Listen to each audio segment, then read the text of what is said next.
Here in Multnomah Field in Garden City, New York, the Northeast 10 Field Hockey Championship between the Adelphi Panthers and the Pacers here on Northeast 10 now. I'd like to join us on this chilly but sunny afternoon, ladies and gentlemen. I'm Zach Wilson along with Joey Jazinka.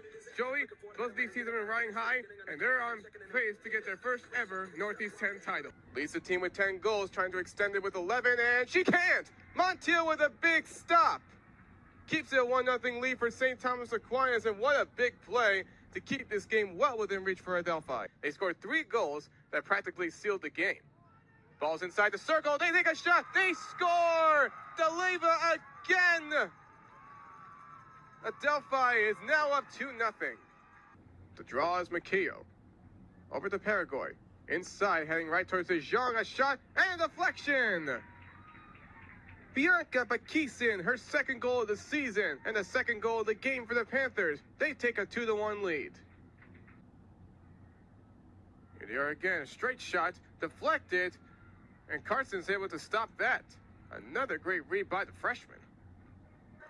And welcome back, ladies and gentlemen. If you're just tuning in, we're about to begin the second quarter of action here at Multnomah Field on the site of the final round of the Northeast 10 Field Hockey Championship. Joey, during that first quarter, Adelphi outshoot Pace 5-0, and you can really tell how they made things look quite different ever since then. Yeah, absolutely. And here you're going to take a peek and see that initial goal from Kaylee Deliva, and what a job there on the cross there by Adelphi. They found a little hole there for the grad student, and you were able to see Adelphi get on the board first. What a job there by Adelphi to get things started again against this Pace Setters team who come in on a 7-game win streak, red hot.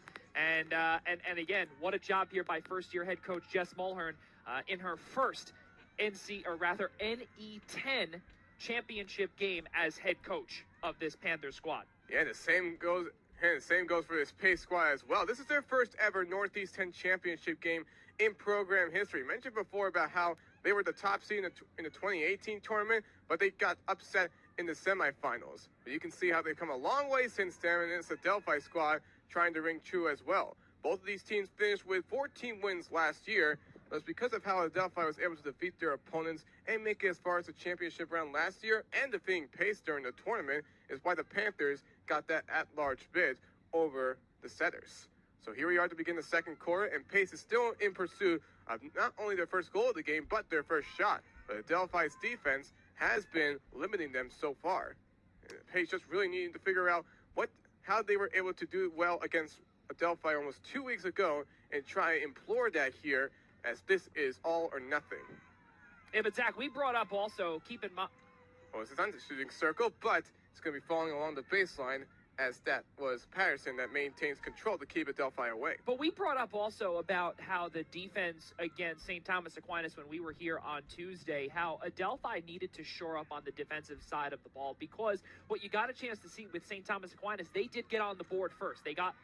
Oh, and here's May. Finish that story in a second. Maybe a 2-on-1 here if she can find control. Oh, and a big stop by Backinson, but that's going to lead to a penalty corner. But if anything for Adelphi, they stopped the goal from happening sooner rather than later. Bianca Batchison, the senior defender, putting that defender right in her name. What a job there by her. And amazing stuff there by Batchison. She blocked that 2-on-1 there, and she was able to take away a goal there. Let's take a peek and see what we've got here. And you take a peek and see how Noelle Nee, my goodness, what a job there by Batchison. She makes the stop, and now that will force a penalty corner. But again, now we'll see how this Adelphi defense can once again do its job.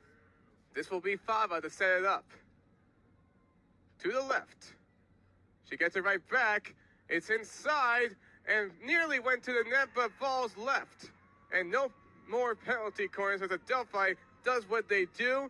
And Bianca Batchinson setting the play up to keep Pace off the board. Yeah, you saw that there by Kylie Paraguay, who was able to make that initial stop there against Pace. What a job she was able to do. We'll show that in a few short moments here. But my goodness, oh, now Lee trying to send it the other way, but she's waved off by the whistle. Can't do what we nearly saw from May. Looks like it may have touched one of her body parts. And once it does that, that means it's going to be going against you. Those are always tough calls to make, especially when you have a chance to go one-on-one with the goalie. I mean, you saw May nearly did that on the other end against Carson's, and that was the first shot of the game for pace. But still nothing that has gone towards Karstens in the middle. Speaking of middle, here's McKeel inside. Now it goes inside the circle, but control maintained by DeMars. Yeah, she was trying to find Biggin there on the backhand and simply could not get that one done. So looks as if that the scoreboard is down here, so we will provide you what we can here. So, and we're going to keep you informed with the time the entire way, and it looks as if that 11:48 left to go. It's still a 1-0 lead for Delphi, but pace may be threatening here. But I don't know if it's going to be for long, and it won't be. Enough defense implored by Paraguay. Once again, pace is being held off the board.